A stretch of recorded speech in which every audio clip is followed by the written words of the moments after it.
And these women have a right, like giving them responsibility for their own stuff is a necessary part of their growth. And they have the right to fuck themselves up. Yeah. And when we interfere, we deprive them of that growth experience. It's like that with your kids. You have kids, right? Remember seeing that? Right. How old are your kids now? 21 and 16. Okay. So you must have felt what it's like to want to step in and do it for them. Right, and then, but let them struggle with it, like tying their shoelaces, or from way back. Yeah. And they'll learn better if they do it. It's going to take a lot more time, but they'll learn better. They have to do it themselves. Like you can't just keep doing it for them. Welcome to the Masculine Psychology Podcast, where we answer key questions in relationships, attraction, success, and fulfillment. Now, here's your host, world-renowned therapist and life coach, David Tian. Okay, Ryan. So I got some of the intake forms. Okay. So I have sort of a background, but hopefully you can just let me know, how can I help you? Well, I mean, I don't know, like I've been on a bit of a journey, I guess, to a certain degree since my end of my marriage in July last year. I was with a partner of mine that had a lot of trauma in her life. And I was aware of it. And I was encouraging her to work on herself and deal with that stuff. But she always kind of worked on, her business, her career was, kind of the forefront. It was her image, right? It was a lot of her, right? And I always kind of thought, and I think what happened was that when I was younger, I had done some work. I was brought into counseling when I was quite young, like in my teenagers, because I was quite a handful, and things were. So I was in the care of the government ministry to a certain degree for counseling and stuff like that. And so I guess I always thought after I was done that I was done, right? Like I had fixed myself, I was done, right? So I was good, and off I went. But I think after our relationship ended, and I became aware of some things, then I realized that I needed to work on myself.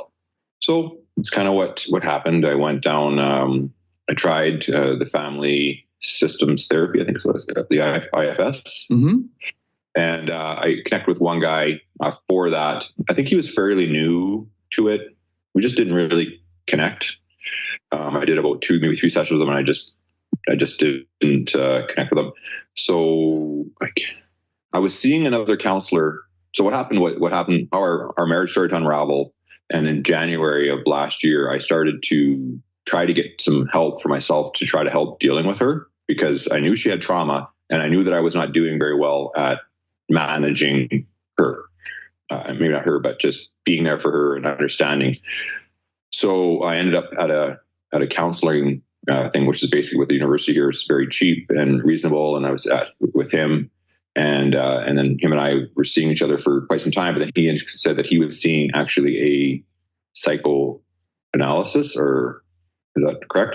Psychoanalyst. And so then he said I should reach out to for something like that. So that's what I ended up doing, is I found that, and I've been working with him since August of last year. So we've been seeing each other weekly for basically that whole time period, and it's been pretty good actually for me to start to see what my, when we were first, me and my partner were first separated, I really started to dive into trauma and just seeing how I essentially fucked up, right? Because, I cared for her, and it hurt to lose her. So, and then as I was going through that stuff, then all of a sudden I kind of just realized to myself, whoa, like we were talking about triggers, and I was like, I've got triggers. Like I just couldn't, and all of a sudden just kind of clicked with me. I'm like, I'm pretty cool, chill, calm all the time. But then something happens and I go from 0 to 60 and I'm losing my marbles. And I could never. And so then I just realized that I have some triggers. And so then him and I worked through some things with that. And then through work, on emergency services, so we have this, I went to this, like a first retreat responder program thing for 4 days. And, that was pretty helpful as well, connecting with, other individuals. It was group therapy. And so it's just kind of been going down the road with that. So when you said that you were bringing people on, I was like, well, it's just another, step in the right direction, essentially. And I've been following you for a very long time. Back 2015, 16 range, when you were maybe not necessarily where you're at now, And then it just kind of kept on following you through the years and seeing you progress and stuff like that. So obviously when I seen the opportunity, I was like, well, certainly it's not going to hurt. So I don't know what we can take from this, but I mean, I certainly can dive into my story a bit and try to help you understand where I'm at to a certain degree and then kind of go from there, I guess. Oh, great. Well, it's great to connect with you. And it's flattering that you've been following me since 2015. That's cool. So great. I kind of have a background now of where you're at. I'm still not sure how can I help you? Like, so do you have a goal or an outcome or result? Well, yeah, I mean, obviously I want to be able to understand myself better so that I can manage dealing with the people, my family to a certain degree. Dealing with people. Yeah. Like sometimes I can, that's one of the things that came out of that. My therapist is that I have a very high standard of men. And if they don't meet that standard, I don't really have a lot of use for them, or I get upset if I'm dealing with people in life when they don't have a certain level of standard or ethics to a certain degree. What's that like? How do you notice that in your day-to-day life, this high standard? Well, it's frustrating. Well, when does it come into play? Like, when was the last time someone didn't meet this standard? Well, I mean, I'd give you an example, and it doesn't necessarily have to be men, but lots of times it is when people are driving and they just aren't like, this is one example that's come up, is that when I'm driving and someone does something that, there's rules to follow, and then they're not following it clearly, and they're, say they finger me or something like that. Well, then I've lost it. Like, I'm losing my marbles, right? Or if I'm dealing with strangers, like people that you don't have a relationship with. Even then, yeah, to a certain degree. Yeah, for sure. Yeah, probably more strangers. Yeah. More strangers. Oh, so what did you do in that? So you lose your marbles, and then what do you do as a result? Well, I mean, I can think of 2 times that it's gotten pretty elevated that, it was almost like a Dukes of Hazzard chase through town one time. Mm-hmm. And I remember after I was done, I just sat down and I was like, what in the world just happened there? Like, there was no reason for that, right? Like, to get that level. Mm-hmm. Right. So, but that was also in your email, one of the emails to me or the team, you mentioned that the high standard you've discovered, that the high standard you have for men is related to your father not being there or having a low standard for himself. Well, I think because he didn't involve himself in my life. So my mom and him were, divorced and separated when I was quite young. I want to say I was around a year. And then, I don't doubt that my mom made it difficult probably for him to be involved, but he never did, right? He was never involved in my life. So, yeah. So I guess basically that's one of the things that we've talked about with the therapist. He says that, because, that he didn't, and it has a bit to do with, because with my kids, I've been involved with my kids' life. So I have that expectation. So like when it happened in my situation, I stepped up to the plate, and no matter, even though their mothers made life a little difficult for me, I still was in their life the whole time. Right. So it was important to me back then for that. Not sure why, but now knowing, obviously not having my father to step up and be involved and whatnot was a problem. Right. Yeah. Makes tons of sense. So when you see another man with a low standard for himself, like giving you the bird in the car, you're actually reacting to your father. Possibly. I'm all ears. Oh, that's your analysis. I thought that was your analysis. I thought I was just... No, I'm not saying. I'm just. It's just that I have a very high expectation. Well, that makes sense. But you hurt yourself in the process. Like, you're not actually making anything better. Like, that's what I was asking. What's the actual outcome? Like, if you had a high standard for other people, and you saw some man raping a woman in the alley, and as a result of this high standard, you stepped in and saved her, that's great. I don't see any problem with that high standard. That's a good standard. But in your case, the high standard just hurts you more and doesn't actually make the world a better place. So then this is obviously exaggerated. And we're trying to understand why you'd like kind of even blank out, because you kind of come to after the hazard chase. And it's not even like it's not that I'm blanking out. I'm fully in control of what's going on to a certain degree. Like, like I remember the whole thing and just essentially elevating it after. But I remember just like after it was done and I just sat down and I was just like, wow, like that was like, I could have been caught on, someone could have videotaped that, right? I could have been, there was like so many things could have happened. So in IFS, this would be called a firefighter part who comes on. Okay. And all of these parts are children parts. All right. So they're reacting to whatever happened way back then. So it makes a lot of sense if the misplaced anger that should be directed towards your father is now directed towards various father-type figures, which is all men, I suppose. And especially the less you know about them, I guess the easier it is to project that. But it seems like you're already exploring that with your current therapist. So that's great. Yeah. I'm becoming a little bit less reactive for sure. Great. Yeah. Well, how's your relationship with your father now? I've never ever had a relationship with my father. Is he alive? Well, he passed away back in about 2018-19, give or take. And so I've never been in contact with him, like never spoke with him, nothing like that. Mm-hmm. And again, I just don't really have a lot of respect for him now after that as well, because at that point he had 4 other kids. So I have essentially 4 other brothers and sisters, and they had been reaching out to me at that time when he was passing away. And, he had a chance to make it right. He didn't even reach out then.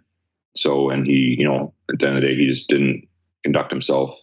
Like he just kind of left me high and dry. So it's like, I don't know, like, is what it is. Sounds like you've got a lot of unprocessed resentment and anger. Yeah. Do you have are you going through anything to process that? No, I don't think so. I mean, I think I'm just becoming aware of it, to be honest with you. Oh, great. Yeah. Awareness is the first and necessary step. Mm-hmm.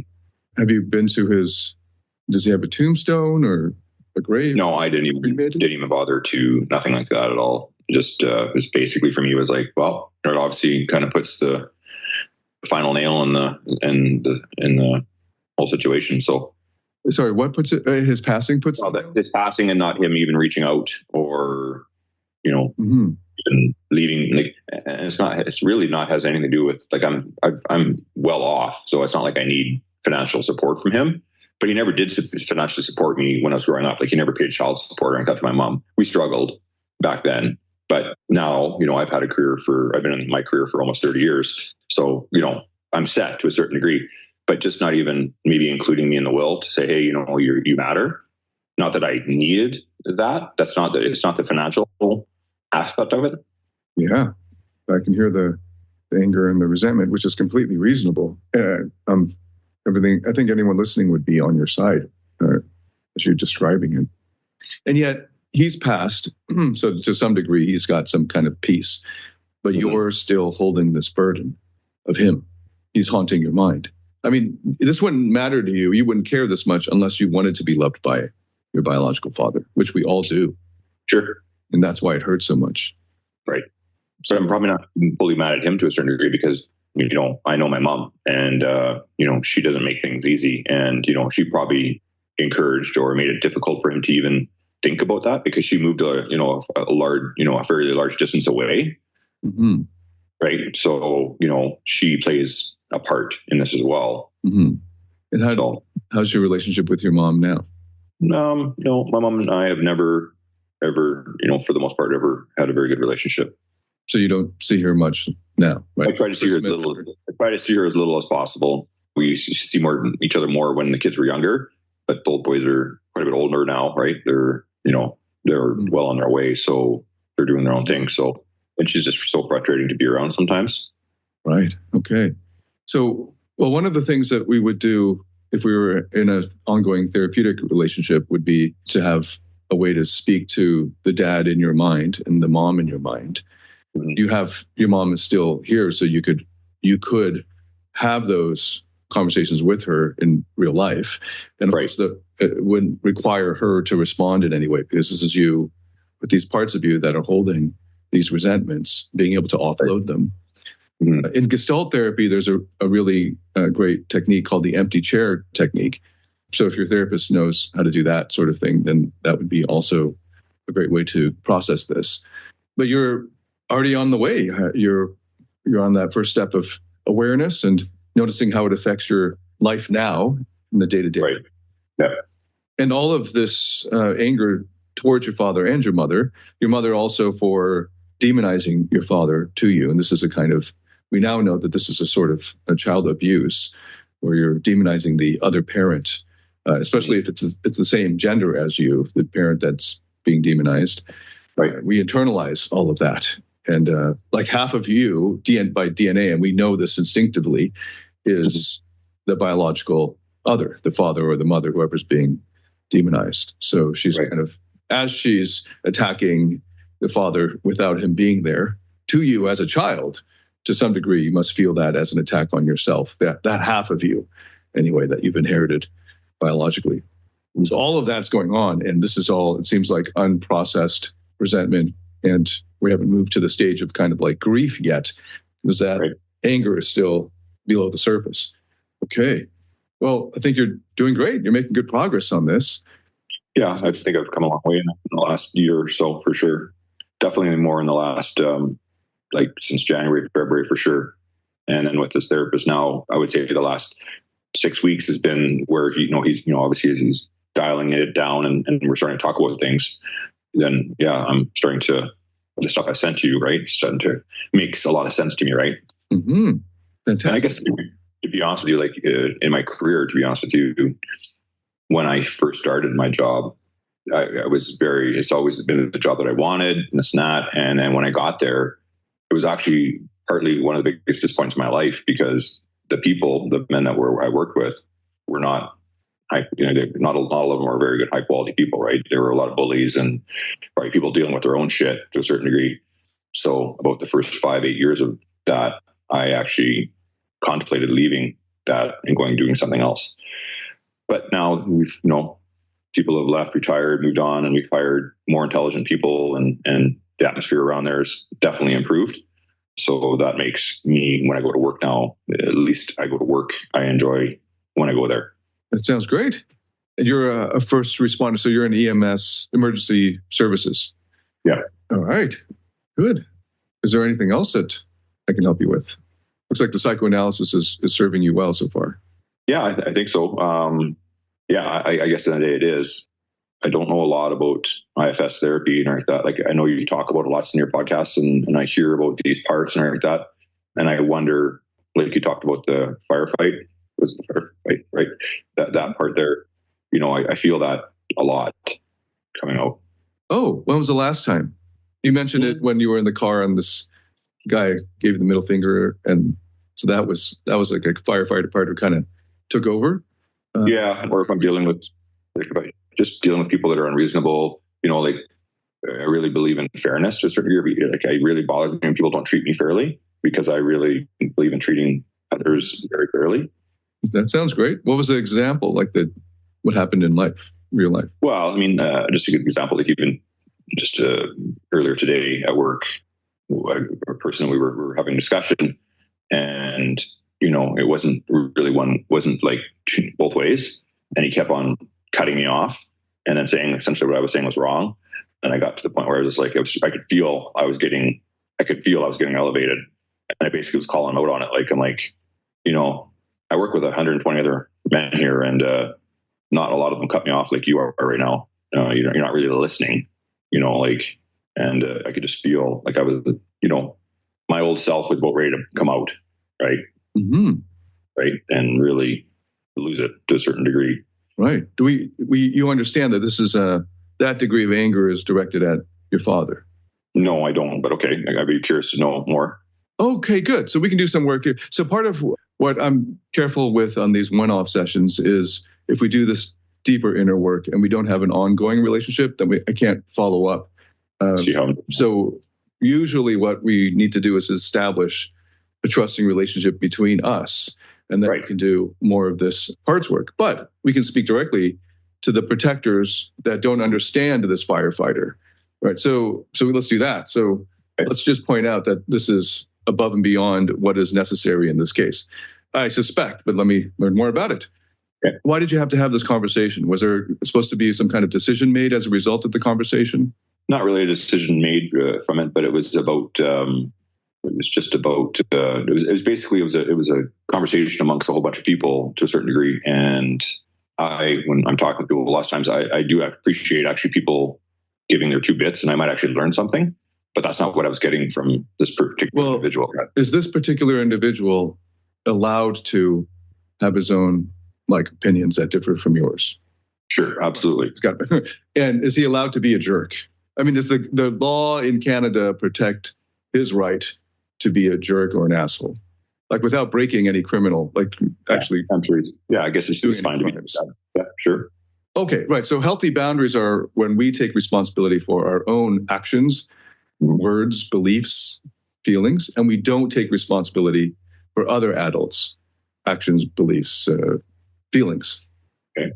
So unfortunately, fortunately, in Canada, he's allowed to be a dick. Fair enough. And you're allowed to not hang out with him. That's why I was asking, is this a necessary work? Well, you do spend time. Yeah, we can't get away from each other, right? Like we have to. Well, could you have gone to the bathroom at that point? No, I couldn't have actually. Oh, were you stuck in a car with him or something? Yeah. Okay, and did you have to talk or listen to him? Oh, it's pretty standard that we all are listening to each other. Oh, it was all of you? Yeah. How many were in the car or the vehicle? Four. And have you ever had a situation where the other 2 or 3 people are having a conversation and you're just thinking about something else, like where you got to go for dinner or thinking about? Not really, because you're on headsets, so then you're kind of all. Oh, you're on headsets. Yeah, so if you just took the headset sort of off your ear, would that have been? That would have been weird. Would you have gotten in trouble? Like, is that against? Not trouble, but people would be like, this is. Do you have the right in your job? Because you definitely have the right in Canada to take headphones off, but at your job, you have the right to do that. Yeah, for sure. So people will think it's weird. They would. People think it's weird if you're exercising your rights. I mean, does it matter if they think it's weird? If you have the right to do it, you choose to do it. And that's your responsibility to choose whether to exercise your right or not. Just like he could choose to exercise his right to be a dick, you can choose to exercise your right not to listen. Yeah, I guess to a certain degree. But what happens then is unhealthy boundaries mean, I'm cutting you off. Hopefully I can trigger some of this so you can come out and get to know him better. So unhealthy boundaries are when you need that guy to treat you a certain way for you to feel good. Right. And it's his right. I mean, healthy boundaries are he's allowed to be a dick and you're allowed to shut it off, like to not listen. Okay. Now, if he's aggressively attacking your space, your physical person, then that's an actual crime. And luckily in Canada, that would be a crime. And in fact, even if he were to threaten to do so, that would be a crime. Right. That would be assault. But if he's not threatened to punch you or to attack you in any way, and he hasn't actually physically attacked you, then it's your responsibility to take care of your own stuff. So essentially not react. Yeah, put your mind elsewhere or your body elsewhere if you can't. I mean, that would be even better because we have to put up with dicks. Yeah. I mean, they have the right to be however they are. We have the right to disagree with each other. And that's sort of the civil society. I mean, if we didn't, that would be a totally different type of political system. And unfortunately, part of that is they have the freedom to disagree with us and to piss us off. And so do we. Sure. Yep. So part of getting along in a society is dealing with other people's rights to be assholes. Yeah, that's something I have to wrap my brain around because that definitely does drive me crazy. Because you could take that right away from them. And then what would result is either a dictatorship in which it would be great if you were the dictator and you could tell that guy to do whatever you want him to do. And that might be a power trip for a while. Might be a weird dystopian society for you. Yeah. But otherwise, it's like some other guy is the dictator and you're the bitch, right? And so you have to do whatever the other person. So hopefully you pick a more egalitarian society in which people have the right to be assholes. Or like in your view, they're assholes. Yeah. And healthy boundaries are where you just take care of your own feelings and actions as a result of their feelings and actions. Right. So then it becomes the question of how much do you let them affect you? Yeah, that is definitely something can get to me, for sure. Right. So nothing good comes out of it, right? It seems like there wasn't any point or any purpose to arguing with this guy. Correct. You're not getting any more money. There's not going to be any kind of good outcome. No. So that in that sense, you notice that anger is misplaced. Like it's not getting you. It's not effective in getting any of your goals. Okay. How do I handle that though? Well, in that sense, now you can see this is your dad. It's not this guy. You're angry at your dad, but you can't direct it to him because you haven't even gone to spit on his grave yet. And that might be one thing you can do. You can go to the grave or wherever his remains are, or even if it's in your mind, that would be the empty chair in a sense, and spit venom at him because that's where it's supposed to be directed. But instead, because you're not allowed to, you're repressing it. You're just sort of shrugging it off like, well, whatever. as a result, it bursts out in these ineffective ways at people who sort of resemble your dad. These are like minor assholes. And it doesn't serve you. It doesn't get you anything. No. And it's not pleasant for you. It's not probably enjoyable. Sometimes it is. Like for me, sometimes when I go off on somebody, sort of like enjoyable. I'm putting them in their place and we're getting some kind of effect. Like I'm now going to get good service, or I'm now going to get the manager here and I'm going to get something. Or I'm going to get a free steak or something. Mm-hmm. And I get it. And that's the reason why I'm doing it. But if I'm just sounding off for no reason, then it's like a lot of effort for me. Like what? I just did extra work and I got nothing out of it. And I got annoyed. Yeah, being annoyed isn't pleasant, right? So you can notice that this part of you, now hopefully I can help these protectors understand the firefighter more, that when the firefighter comes online, he's actually trying to direct it towards the rightful place, the rightful object of his anger, which is your father and your mother. And until that happens, it'll be just triggered by all kinds of things that resemble them, or that resemble their treatment of you, or resemble how you view them. Right. So that makes sense? Yeah, that was one of the things, actually, ironically enough, when I was at that first responder retreat, that they talked about that I needed to work on having healthy relationships with men and women because of my past. No matter their physical strength, for many men, emotions are too much for them to handle. It's why they can't give women the deeper levels of emotional intimacy and connection that they crave. It's why they fail to be the man that modern women desire most. A man with inner strength. A man who has mastered his emotions.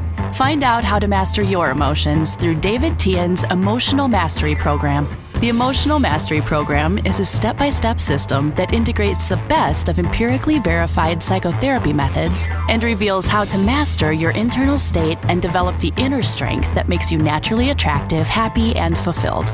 Learn more about this transformational program by going to davidtianphd.com/emotional mastery. That's DAVIDTIANPHD.com/emotional mastery. Right. So you can work on it from the here and now angle of actual men and women. And then the psychotherapeutic angle is to work on your relationship with your father and your mother in your mind. And then that would naturally, automatically free up these burdens that you're carrying that infect your relationships with men and women now. It'll be harder to just focus on your relationships with men and women now without having done work in the sources and the roots. Yeah. Yeah. Okay. But it seems like your therapist is leading you there. I mean, sounds like the last 6 weeks that, like you mentioned, is getting there. So don't want to jump the gun too far here. But does that make sense with that part that explodes, or I don't know what the word you use, but kind of comes to your defense about fairness and unreasonableness? Yeah. Yeah, for sure. That's definitely something that happens. Good. All right. Well, my view is that you don't need any fixing, right? There's like nothing wrong with you, just sort of in process. Like one of the things you mentioned was being disappointed that there were bullies and then that there were men dealing with their own shit. I think everyone's dealing with their own shit, just like how well do they keep it together in the day-to-day life. So we're all in process. So you seem to be in process and going through making good progress. No, I noticed, like, since I came back especially from the first responder retreat, I notice it now, especially at work or even when I'm dealing with people. I can now see when people are triggered or there's some issues going on, and I'm a lot more empathetic. Ironically enough, when I'm dealing, even with my mom, to a certain degree, I've been a little bit more empathetic towards her when she acts the way she does, because I'm thinking to myself, I'm trying to think, well, I look back to her past, how she was raised with her parents, and I know that it was not very good. So then now I understand that she's got some things that she's holding on to that she's never going to deal with. Mm-hmm. Right. So that's when they come out. Yeah. And I'm just like better at understanding it for sure. More empathetic for sure. Well, that's amazing. That changes everything. That's great.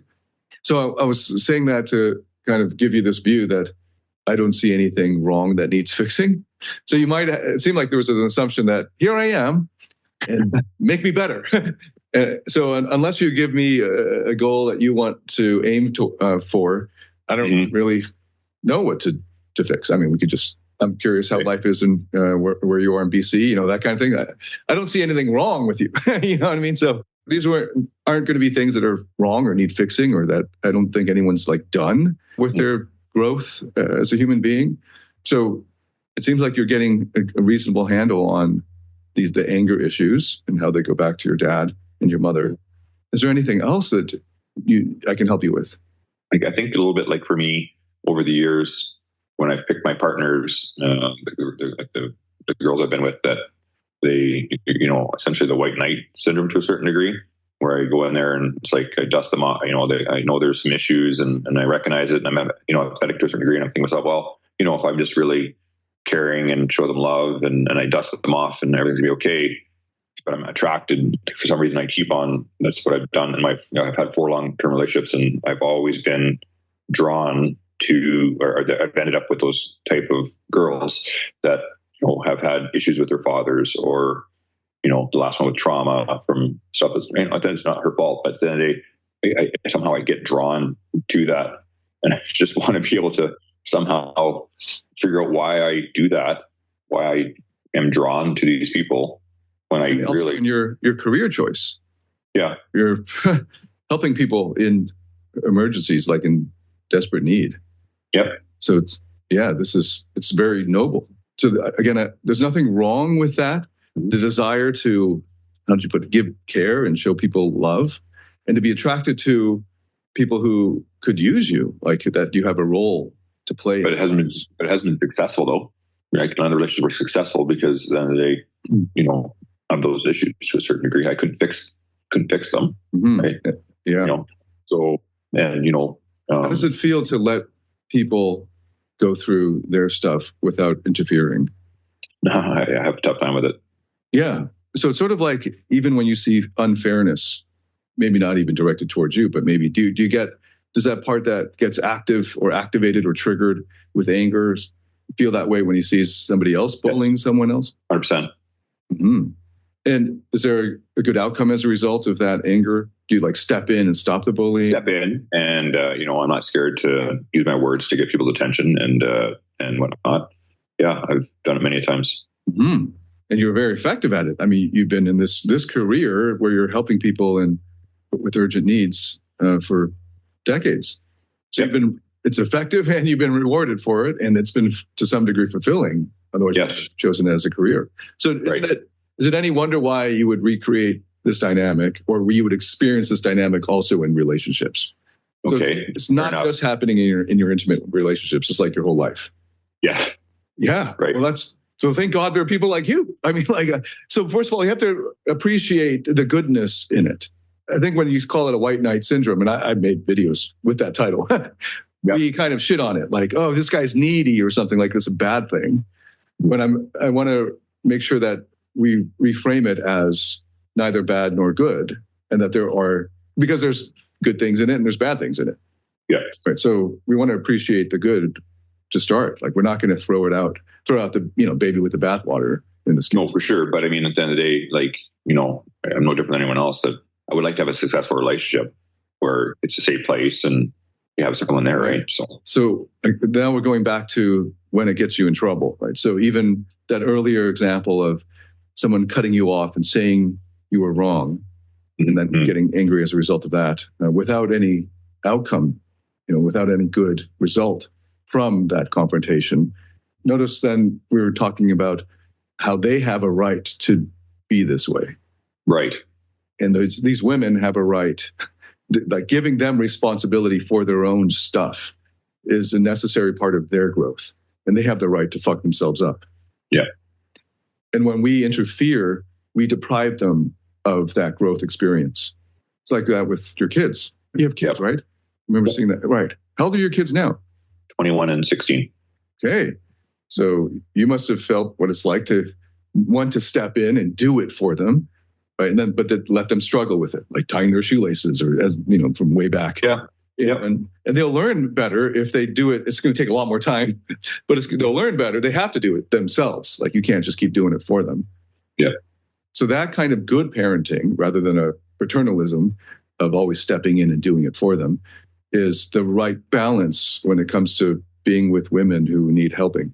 Right. And it's hard for me to sit back and watch when I know that they're doing stuff that's one, hurting our relationship or themselves. Mm-hmm. Well, part of the attraction to it is because there are parts of you that are very young that are wishing mom and dad would come in and actually have saved you back then. And to some degree, you must have then developed a desire to save them from themselves.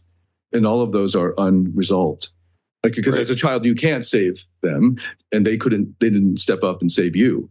So all of this lack of resolution is finding itself in the most intimate relationships that you have, and in your day-to-day as well, but definitely in your intimate relationships. Yep. So if we had an ongoing therapeutic relationship, that would be the sort of direction we could go in, is discovering the parts of you that were desperate for dad, of course, and then also desperate for mom to stop being the way she is and to be the way that you wanted her to be and needed her to be. Right. And now you're doing it for yourself and you're doing it for others. So you're reenacting this savior cycle. And you'll feel this growth, that you've reached this turning point when you can see somebody else struggling and they resist your help. If it was easy for you to help, like literally somebody's like falling off a cliff and you just like put your hand out and then pull them up, that's fine. Like, if, in fact, if your saving was helping them with relatively little effort from you, this would be great. But the problem happens when they resist and they have this cycle that keeps them going back, right? And you can't save them. And this achiever in you, you must have multiple achiever parts. They have to experience the futility of it. And for my parts, it was like, there's a scene in, it's very geeky, in Star Trek, The Next Generation, the Picard one with Patrick Stewart. And there's this, oh, great. Okay. Same generation. And there's like season finale where he's taken over by the Borg and they use him to destroy their armada or whatever. Like over 2,000 soldiers die in this thing. And then afterwards, after they rescue him, he goes to his vineyard where his brother is in France or something on Earth. They're wrestling with each other in the middle of all these grapes, you know. And then they get in the ground, and then they're laughing because this is ridiculous. But then he starts to cry. It's this beautiful laughing into crying, and he starts hitting the ground and says something like, "I wasn't strong enough. I couldn't stop them." He's just crying, and then his older brother is just looking at him and being there, I guess, holding the space, we call it now. And then afterwards says, "Well, Jean-Luc, you can deal with it here, or you can deal with it up there in the Enterprise. Which would you have?" Because he's like, "I'm going to retire. I'm just going to go back to this vineyard." And his brother knows that this is him just escaping this, and he's going to live with this trauma. He's going to have to live with this trauma, these unresolved issues. They're going to have to work themselves out. But what are you going to do with your life in the meantime? And can you go directly to attack it? And so part of what the achievers will feel is that very futility. I wasn't strong enough. I couldn't stop them. I couldn't save them. No matter what I do, it just wasn't enough. And we have to recognize that. And that is true. And it feels like shit. And you're going to hit the ground and you're going to maybe punch the wall and do everything you can. I'm sure, given the length of your career, you must have been in situations where you couldn't save the person that you got a call for. And it must have been it's a funny thing when it comes to that stuff, that I'm very realistic of that. I guess probably from the time on the job to a certain degree, you have an idea when you're actually going to be able to make some sort of a difference. And there's times where there's nothing that we could have done. So I'm very realistic about that there. I feel like I don't take a lot of that. I don't feel like I've had those situations over my head. But when you just said what you said there, I felt that after my relationship ended in last year. Mm-hmm. So that the one that you're actually trying to save is yourself, the little inner child or your child parts, and that you can save them, but you can't save her. No. How are you feeling now? What's coming up? I see some sadness. Is it okay to feel that? Yeah, I think so. Yeah. Yeah, just hold it there. See how long you can just stay with that, and let those parts of you that are feeling sad know that you're here. You're listening. You're with them. And you understand. It was sad. And you're big enough to hold it. Yeah, let it through. Good. And if these tears could speak, what would they say?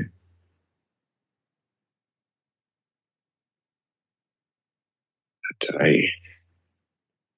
I feel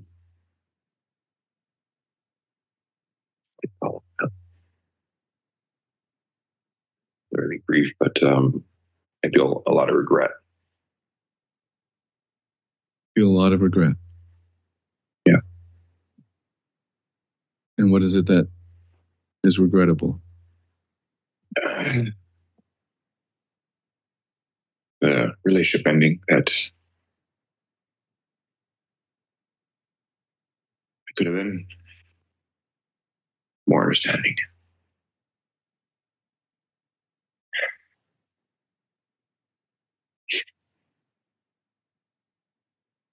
And how could you have been more understanding? Like, what would that have looked like? I just could have been more empathetic.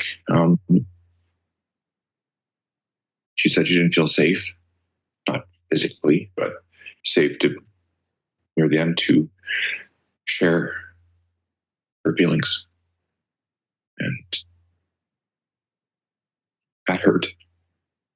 That I wasn't there. That I wasn't. I look back on it now and it could have been so easy for me to do, but I didn't. At that point, you were already thinking about the divorce, or had you filed yet? Or No, that was before she probably even had left. and what were you afraid of then that had you pulled back, or worried about? Well, obviously losing the person that I care about. And you said you could have been more empathetic. Yeah. What was keeping you from being more empathetic? Oh, I was tired. I was caregiver fatigue, I guess is what it was called, that I probably had. And It's draining being with someone who's it's very draining. Trauma. Yeah. Yeah. How's she doing now? Do you know? With the trauma, I mean. I don't know anything how she's doing. We don't communicate right now. We haven't communicated. She doesn't communicate with me in a very, very long time. Oh, was that last year's? You had a marriage that ended last year. Yeah. That's the one you're talking about, right? Yes. Vespers. Okay. And these, your kids are with a different woman, right? Yeah. Yeah, they're previous. Okay. Well, a year is not that long. I mean, you're old enough to know. No, it's not. It goes by fast. It does, yeah. Very. We're both in different places. Like what it's like. I can see that you love somebody, but you can't save them. Yeah. That's definitely what I feel. But you can still love them and recognize that they have to do this work for themselves. Oh, yeah. Sometimes that won't. No, that's right. And that's the part that's hard to take, is you can see that that's what needs to be done, but you can't make them.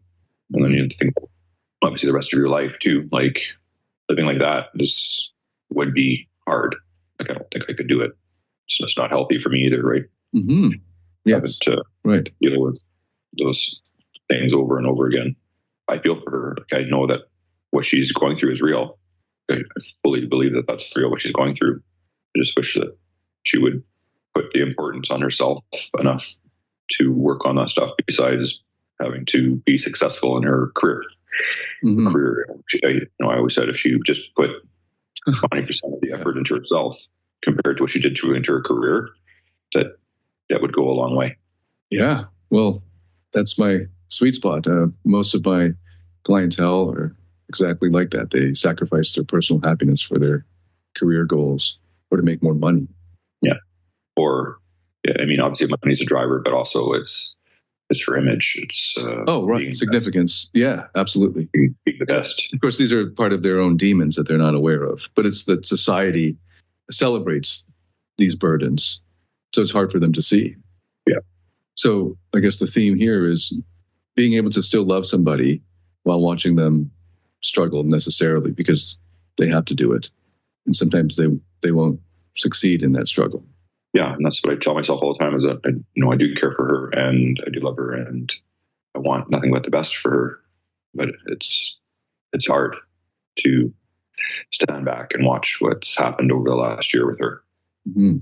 So, something you can take into your own therapy work going forward, or something to ponder, is I thought you were crying because you were with this inner child part, and it was breaking to the idea or the thoughts that it was really hard back then, that you couldn't save. You couldn't save the parents. You couldn't save yourself then, and they weren't going to come to save you. So this driving need to save others was actually coming from your very young parts that need saving, that were forced into a kind of fixing role. That takes time. It should be a gentle process as you ease into it to discover these parts of you that are trapped back there, trying to finally fix things. Right. When that gets resolved, because then you can be there for these inner child parts, then the more compulsive attraction to people who need fixing will start to become healthier or more manageable. But it shouldn't go away, because it's actually quite noble to want to help people. Right. But it'll be more like how you are in your professional capacity. Be able to step away from it and not hold it. Yeah. It's really hard. I, as a past fixer, can tell you, it's like watching somebody drown. But in quicksand, like you can't, if you go in there, it'll actually enable them to a certain degree, and then you'll get sucked in. So you can offer a stick, you can offer them the open door. Like, here it is. Anytime you want to come through, I'm over here. Right. That's why I'm saying, like, you don't have to cut yourself off completely if you love this person. You can still have, like, here's the lifeline, but you have to take it, and you have to do this work to continue to hold it. I can't do it for you. Right. And it is a sad thing when you watch someone you love struggle like that. But that's part of what loving it means. Yeah, it's been a hard year just stepping back and not getting involved. I can feel that from you. Yeah. There's nothing magical that anyone can do to make this go away. This is part of life. And it's part of the sacrifice of loving. So this feeling you have of, that's actually love. This is like really crazy, right? But love is painful. Like in this way, when you care so much for someone, but you can't do it for them, that feeling that you have that sadness is actually love, because otherwise you wouldn't be sad. I mean, wouldn't be grieving. Yeah. And this is part of the cost of it. Mm-hmm. Well, thank you for sharing that with me. Thank you for explaining some of those things. Oh, well, it's easy for me. And I'm very glad that there are people like you in the world. I'm not saying that. I know that sounds like cliched, but I really am. And I love that you care so much about fairness, and that you want to help people, and that it hurts you when you can't save them. That's moral goodness. And it's hard and it's painful, but that's part of, again, like love and goodness. This is the cost, but it's a beautiful pain. Yeah, I wouldn't want to change myself that way. Yes. And notice this great desire to help others comes from partly, I mean, sometimes it feels like a burden, but partly it comes from your childhood. Like, because no one was there for me. Yes. And you've turned a really ugly thing into a beautiful thing. But now hopefully you're hearing that there are parts of you that need you now, because your work is directed out of you to others, which is great. But they're desperate for you to be there for them.